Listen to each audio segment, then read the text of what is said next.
I know the question is going to come up, and you're going to say, like, what about a weapon? What about offensive linemen? We look at as weapons.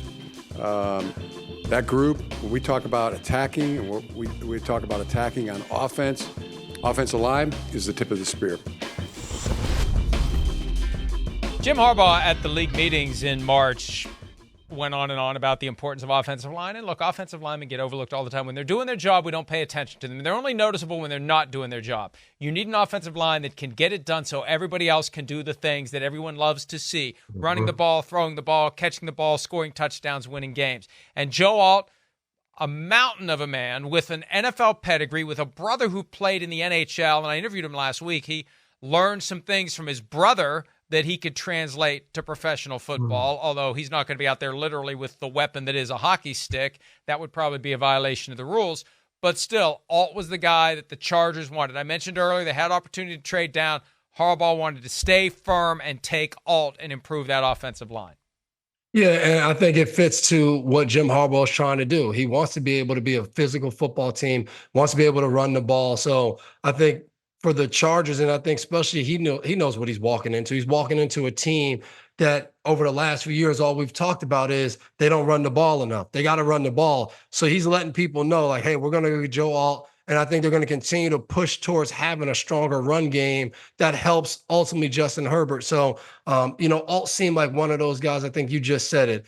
He has the pedigree. He has all of that. He was one of those guys in the draft that you didn't hear much about him. No one really talked, because it was like, this is a shoo-in. Whoever gets this guy, you're going to get a left tackle that's going to be a really good football player. He's going to be one of those guys that is going to be a mainstay. He's going to be over there. He's going to protect the blind side. He's going to move people. He's going to do all of those things. He was like one of those shoo-in prospects that you didn't really have to talk about, but maybe this, maybe that. So I think for the Chargers, getting a guy like that is not flashy, it's not sexy, but it makes you a better football team. And offensive linemen have one of the better success rates of being drafted in the first round and going out there and playing, because usually those guys have the skill set, they have everything they need, and usually they don't require somebody else having to be good for them to be good. So I think this is a great pick for them, and bringing Joe Alton and setting the tone for this team.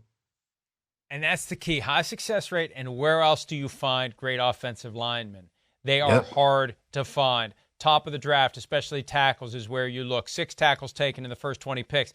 And this is one of the feel-good stories because, look, I'm firmly on record. I think it would be great. I think it would be better, not that it's ever going to happen, if the players coming into the NFL got to pick their teams like they get to pick their colleges.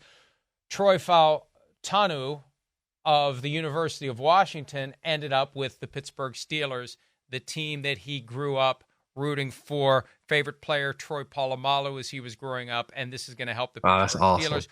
You've got Russell Wilson and Justin Fields back there.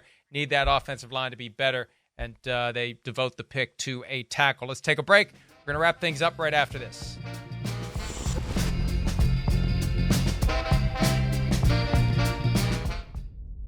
Hi, it's Mike Florio. Thanks for watching PFT on YouTube. Hit subscribe for the latest news and analysis from Pro Football Talk.